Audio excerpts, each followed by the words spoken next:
guys, welcome back to my channel. So today's video is going to be all about what is on my iPhone and how I edit my Instagram pictures. So if you guys are interested, then just keep watching. So first things first, I have the gold iPhone 6 and this is the 64GB one because I never have enough memory on anything that I ever buy. So I figured that with my phone, I would rather go big and go home than be stuck without enough memory on my phone, and that would just drive me absolutely crazy. And the case that I have on my phone right now is this gold foil case from Elemental Cases. And if you guys are interested in it, then I'll leave their Instagram in the description box below so you can find it. Because I used to have the silver foiled case from Marc Jacobs for my iPhone 5, but they didn't make it for the iPhone 6, so I had to search online for somebody else that made the same style, and I found this one after a long search. So if you guys are interested, I will leave that for you in the description box below. Okay, so first things first, on my phone, obviously you have the phone lock screen, and right now I just have a picture of these gorgeous roses because roses are my favorite flower. And then once you open up my phone, you have all of my apps that I use on a day-to-day basis on the first page, and then if you go to the second page, those are all of my apps that I still use but not on the daily. So in my first row, I have my messages, my contacts, my camera, and an app called WhatsApp. And I use that to text my friends who are studying abroad in other countries, or just people who travel out of the country, and just friends who live out of the country, just all of your out of country needs. In the next row, I have my photos, my notes, my clock, and my calendar. Those are all just typical useful apps. And then I have my settings and Snapchat. Now I love Snapchat. I don't really post too much, but sometimes I do post some fun stuff. So if you guys want to follow me on Snapchat, then my Snapchat is just eljalbeauty. But mostly I use Snapchat to watch other YouTubers' Snap stories like Desi, Katie, Gabby, and Lauren, just Jaclyn Hill, just typical people like that, and then obviously my personal friend Snapchat story. Next I have Instagram, and then I have my YouTube app, obviously. Then I have my app store, the calculator, all of my photo editing apps, which we will get into in a minute. And then I have my Twitter. Now I love Twitter because I just love interacting with different people and different brands on here, and I love reading what people are up to. If you guys want to follow me on Twitter, I don't post too much, but sometimes I post questions for you guys or just sneak peeks about videos that I'm going to be posting, or I ask you guys for opinions on what videos you guys want to see next, and it's a very easy way for me to talk and interact with you guys. And if you guys want to follow me, it's just eljalbeauty on there as well. Next, I have the YouTube Studio app, and this is the most useful app ever if you are a YouTube creator. It is the best thing ever. It's basically all of your video information and your analytics in one app. It literally tells you everything you need to know, how the video's doing, how many views you got in a certain amount of time, and all of your comments come straight here so you can reply from this app. Next, I have my Sephora app for obvious reasons, and obviously everybody has to have a Starbucks app, and I am only 3 stars until my next free drink, which is very exciting. Next, I have an app for my bank so that I can see what's going on with my bank statements, and then I have Netflix, which I actually just canceled my Netflix because I've officially watched everything that there is to watch on there. So I'm thinking about signing up for Hulu. If you guys have Hulu, let me know if it's worth it in the comments below. I'm hesitating on whether or not I should get another subscription or if I should just, you know, watch shows live on TV.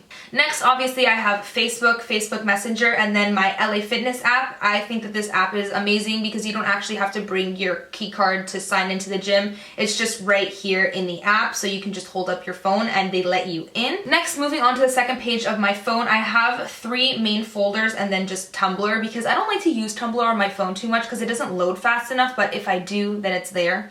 But in my first folder, I just have all of my shopping apps, and I have ASOS, Nordstrom, Hotlook, Wanello, Amazon, Toby, Ebates, Zara, and Bloomingdale's. And then on the second page, I have Tradesy because I'm currently trying to sell some stuff on there. So I'm really into using Ebates right now because most of the time I do place my orders from Sephora online. So what I'll do is go into my Sephora app, find everything that I want, put it in my cart, then I'll open my Ebates app, go to Sephora, log into my Sephora account, and make my purchases through Ebates. That way I get some cash back because if I'm gonna make the purchase anyways, I might as well get some cash back for it, and Ebates is pretty good about that. Right now I have almost $11 in cash back waiting for me to cash, so that's pretty exciting because I didn't have to do anything besides just use the app to get the money back. My next folder is called Useful because these are apps that I have on my phone that are useful to have. I have Google Maps, Shazam, Waze, which I like to use a lot of the time. I just find it way better than Google Maps or anything like that, but I keep Google Maps just in case Waze isn't working.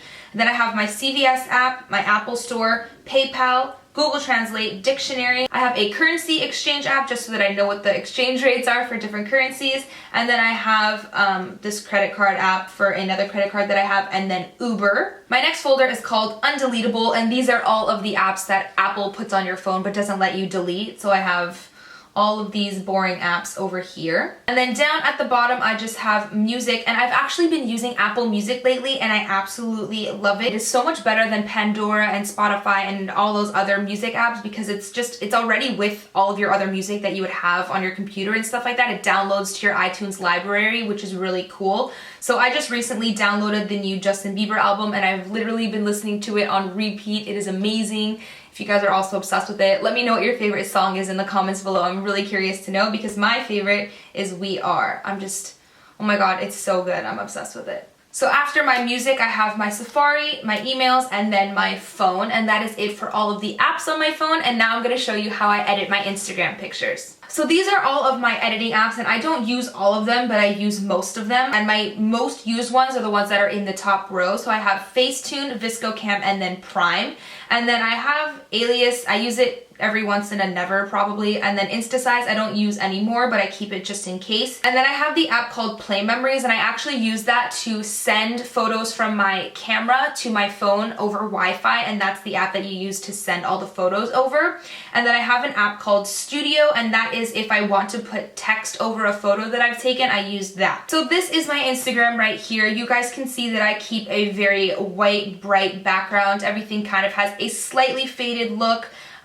Most of my photos are flat lays, but then when I post the occasional makeup photo, I usually like to take them in front of a white background just so I can keep a consistent theme and everything looks very clean and uniform. And I'm going to show you guys how I achieve that look. So the first thing that I do is I open up the app Facetune and I go and I choose my photo. And then the first thing I will do is use the whiten tool. And what I will do is I will whiten the already white background because as you can see, even though the background is white, it can still look a little bit gray toned. So I like to just go ahead and whiten it up using the whitening tool. But once I am done doing that, I kind of push this little button at the bottom to see what areas I've missed, what areas I need to add more white. And then when I am done, I will save it to my camera roll. So once I have the background on the photo a little bit whiter, I will bring the photo into VSCO Cam.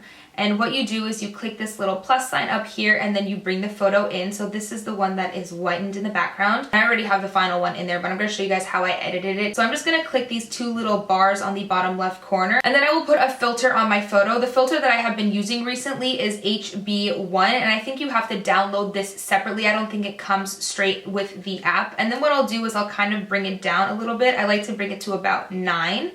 And then I'll go to the tools and I will bring the exposure up a little bit. And then what I'll do is I will sharpen the image a little bit because I like everything to still look nice and clear. And then once I'm done doing that, I'm just going to go back to the original screen where you bring all the pictures in and see if it works with the rest of my theme. I just have all of my photos from my feed in here. So if I like how it looks with everything else and I don't want to make any other changes to it, then I will save it and put it to my camera roll. If I'm going to use the app Priime, a lot of the time what I will do in Priime is I will choose the photo and then I put the style called Snow or Spirit on it. It also gives that faded look, but it makes the background really bright. But recently I've just been using VSCO Cam and it does the job. And once all of that is done, I will just take it into Instagram and I will post it, and I already posted it this morning, and then this is how it looks with the rest of my feed. So that is it for everything that is on my iPhone and how I edit my Instagram pictures. If you found this video helpful or if you enjoyed it, then please give it a thumbs up and don't forget to subscribe for more videos. Thank you so much for watching, and I will see you in my next one. Bye.